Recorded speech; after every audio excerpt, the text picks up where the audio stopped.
ज्योति बाबा जी, India में जो नशे की खेप जो बहुत मात्रा में पकड़ी जा रही है, इसके बारे में आप क्या कहेंगे?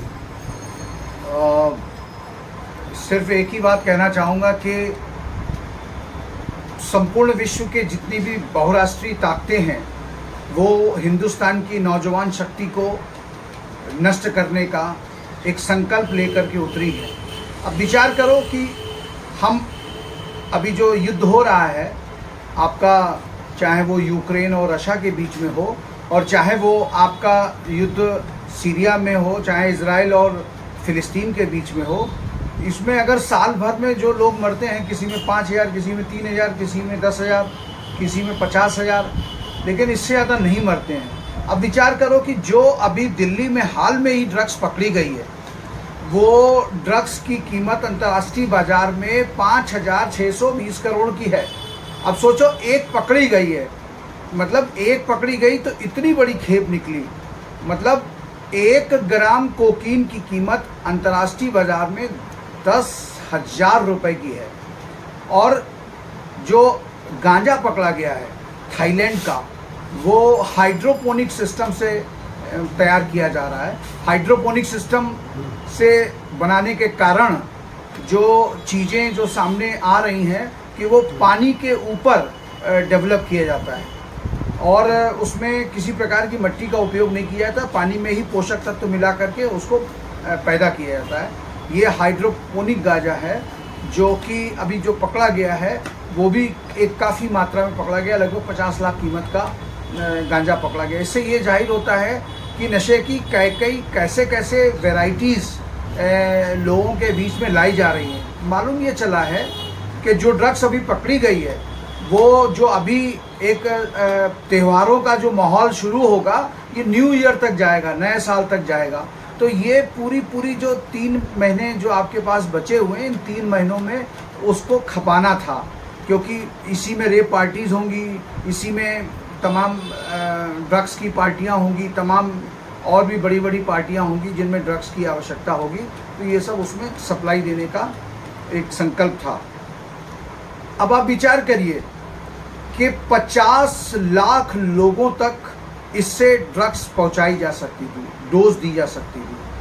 और साइंस ये कहती है कि अगर एक डोज किसी को एक बार दे दी जाए तो दूसरी बार वो स्वतः उस डोज को मांगेगा, तीसरी बार वो खुद जाएगा, चौथी बार वो बार बार उसको खोजेगा जो जिससे उसको ड्रग्स वो मिलती है। इतना ज़बरदस्त एडिक्शन होता है और इस ज़बरदस्त एडिक्शन के कारण ही ये ड्रग्स जो है डिमांड एंड सप्लाई रुक नहीं पा रही है।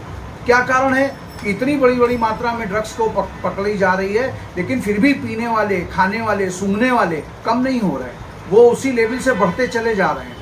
तो इसलिए मेरा मानना ये है कि आज अगर हम इस दिशा में सरकार के साथ, जो एडमिनिस्ट्रेटिव एजेंसीज़ हैं उसके साथ, या पुलिस प्रशासन के साथ यदि कंधे से कंधा मिला करके नहीं खड़े होते हैं, और हर व्यक्ति को ये देखना पड़ेगा कि उसके आसपास कहीं भी ऐसे लोग तो नहीं है जो संदिग्ध हों या जो ड्रग्स का इस तरह का व्यापार कर रहे हैं, उसकी जानकारी पुलिस को दें, पुलिस के प्रशासन को दें, ताकि वो जो है इनको रोकथाम कर सके, इनकी पकड़ बढ़ा सके, ताकि हमारे नौजवान और किशोर और युवा इससे बच सकें। क्योंकि अगर नौजवान और युवा को इन्होंने टारगेट करने में ये सफल हो गए तो आप ये तय मान करके चलिएगा कि बिना युद्ध करे हम युद्ध हार जाएंगे। क्यों?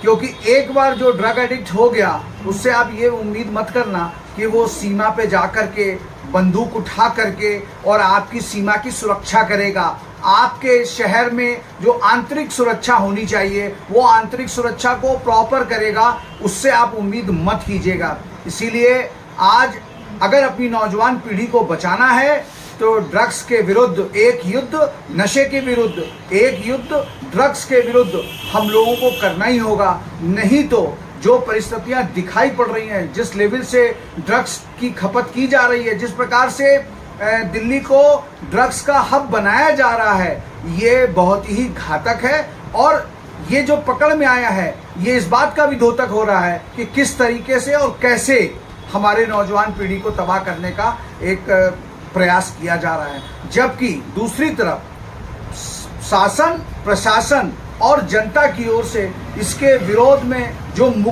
जितनी मुखरता होनी चाहिए, जितने बचाने के तंत्र सक्रिय होने चाहिए, जितनी शक्तियां होनी चाहिए, वो शायद कहीं ना कहीं कमी है। इन कमियों को दूर करते हुए हमें ड्रग्स के जहाँ जहाँ भी ड्रग्स निकल रही है, ड्रग्स बिक रही है, ड्रग्स की खेपें आ रही हैं, उन पर एक सोची समझी रणनीति के तहत प्रहार करना होगा ताकि हम अपने नौजवानों को बचा सकें।